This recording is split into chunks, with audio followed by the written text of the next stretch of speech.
వంకాయ ఇగురు టేస్టీగా ఉంటుంది. దీనికి కావాల్సినవి వంకాయలు, టమాటో, మామిడికాయ, ఎర్రగడ్డ అండ్ కరివేపాకు, కొత్తిమీర. ముందుగా మనము ఈ వంకాయలు కోసి ఉప్పు నీళ్ళలో వేసుకోవాలి. అది అందరికీ కామన్గా తెలిసిందే.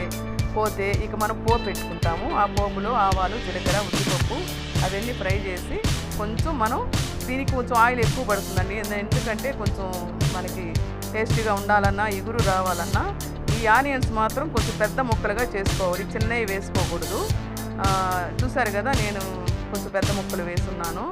ఇట్లా ఫ్రై చేసుకున్న తర్వాత మనము కొంచెం ఇప్పుడు వంకాయలు వేసేస్తాం. వంకాయలు ఉప్పు నీళ్ళలో వేసుకున్నాం కదా, ఇదేం పెద్దగా ఎర్రగా అవ్వాల్సిన అవసరం లేదండి. ఇప్పుడు మనం ఫ్లేమ్ తగ్గించి సిమ్ములో వంకాయ ముక్కలు ఇందులో వేసేస్తాం.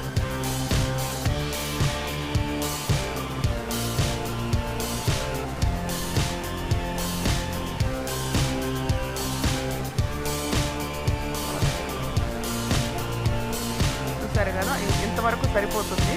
ఇప్పుడు మనం వంకాయ ముక్కలన్నీ వేసేస్తాం ఇందులోనే. ఇప్పుడు ఉప్పు నీళ్ళలో నుంచి తీసిన వంకాయ ముక్కలు నీళ్లు లేకుండా చేసి ఇందులో వేసేస్తాం.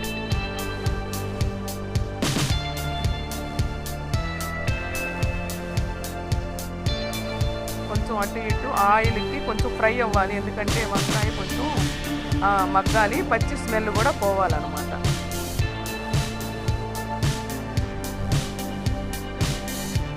చూసారు కదా, ఆయిల్ ఫ్రై అవుతున్నప్పుడు అది కొంచెం నల్ల కలర్ వస్తుంది. ఇప్పుడు మనం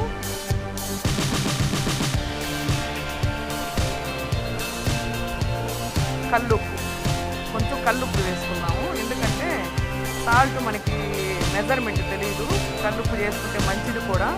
సో కల్లుప్పు వేసి కొంచెం అటు ఇటు కలియబెట్టి మనం దాన్ని మూత పెట్టేసుకోవాలండి. కొంచెం ఎప్పుడైతే మనం ఉప్పు వేస్తామో అందులో నీళ్లు ఊరి అది మగ్గడానికి అవకాశం ఉంటుంది. కొంచెం పసుపు పొడి కూడా వేస్తాము.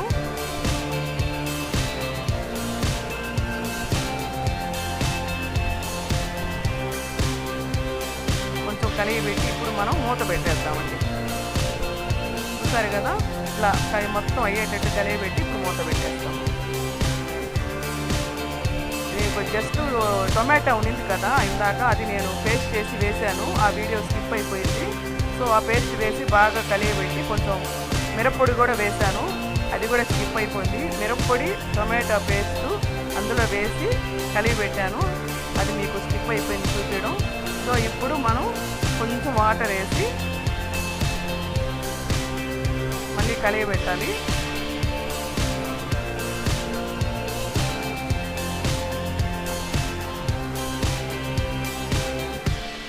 తగినంత వాటర్ వేసుకుంటే సరిపోతుంది, మరీ ఎక్కువ వద్దు, పులుసు అయిపోతుంది కదా. మనకి గ్రేవీగా ముద్దగా రావాలి అంటే కనుక మనం కొంచెమే వాటర్ వేసుకోవాలి. అది గ్రేవీగా రావడం కోసమే టమాటా ప్యూరీలాగా చేసాము, అంటే మిక్సీలో వేసాను, అది బై మిస్టేక్ మిస్ అయిపోయింది. అందులోనే నేను కొంచెం కారపొడి కూడా వేసాను, అవి రెండు కలిపి వేసే వీడియో మీకు స్కిప్ అయిపోయింది. ఇప్పుడు కొంచెం వాటర్ వేసి మనం దీన్ని బాగా కలియబెట్టి మనం దీన్ని మూత పెట్టేయాలండి. ఉప్పు చూసుకొని, ఇందాక ఉప్పు వేసాము కదా సరిపోలేదు, ఇప్పుడు కొంచెం ఉప్పు వేసుకోవచ్చు. సో దీంట్లో మనం అన్నీ వేసేసాము, కాకపోతే ఒక మామిడికాయ మాత్రం వేయలేదు. మామిడికాయ ఈజీగా ఉడికిపోతుంది కాబట్టి ఇది ఇంకా కొంచెం ఉడకాలి కాబట్టి కొంచెంసేపు అట్లాగే మనం మూత పెట్టి కొంచెం బాగా మగ్గనియాలి. చూడడానికి కలర్ఫుల్గా ఉంది కదా. ఇప్పుడు ఉప్పు చూసుకుంటే సరిపోయింది. ఇది అన్నం లేక చాలా టేస్టీగా ఉంటుంది. వంకాయలు జనరల్గా కొలెస్ట్రాల్కి మంచిది అంటారండి, అట్లా అని మనం ముదురు వంకాయలు తెచ్చుకోకూడదండి. లేత వంకాయలు, అసలు విత్తనాలు పట్టని వంకాయలు తెచ్చుకోవాలి. అసలు వెజిటబుల్స్లో రాజు వంకాయ. సో ఇప్పుడు చూసాము మెత్తబడిపోయింది. ఇంకా మెత్తబడాలంటే కనుక కొంచెం పెట్టుకోవచ్చు, లేదంటే ఇప్పుడు మనం మామిడికాయలు వేస్తాం కాబట్టి ఇప్పుడు మెత్తబడిపోయింది. ఇప్పుడు మామిడికాయలు వేస్తాం అనుకోండి, అది ఇది ఉడికేసి బాగా మనకి మెత్తబడిపోతుంది. ఎప్పుడైనా సరే వంకాయ మామిడికాయ కాంబినేషన్ అనేది చాలా టేస్టీగా ఉంటుంది. మనం దీంట్లో అన్ని రకాలుగా చేసుకోవచ్చు. బజ్జీ చేసుకుంటారు, పులుసు చేసుకుంటారు. ఇది నేను గ్రేవీ లాగా కొంచెంగా వేసుకుంటాను. సో ఇదంతా అయిపోయిన తర్వాత లాస్ట్లో మనకి కొంచెం కొత్తిమీర కట్ చేసుకొని డైరెక్ట్గా వేసేసుకోవడం అంతేనండి. చాలా వంకాయ ఈగురు చాలా ఈజీగా అయిపోతుంది, చాలా టేస్టీగా ఉంటుంది.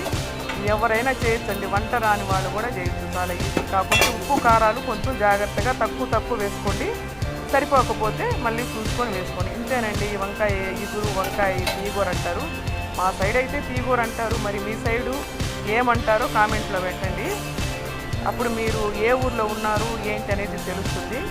నా ఛానల్ని సబ్స్క్రైబ్ చేయండి, షేర్ చేయండి, లైక్ చేయండి. మరిన్ని వీడియోల కోసం బెల్ ఐకాన్ నొక్కండి, మీకు అన్ని వీడియోలు వస్తాయి. Thank you for watching video.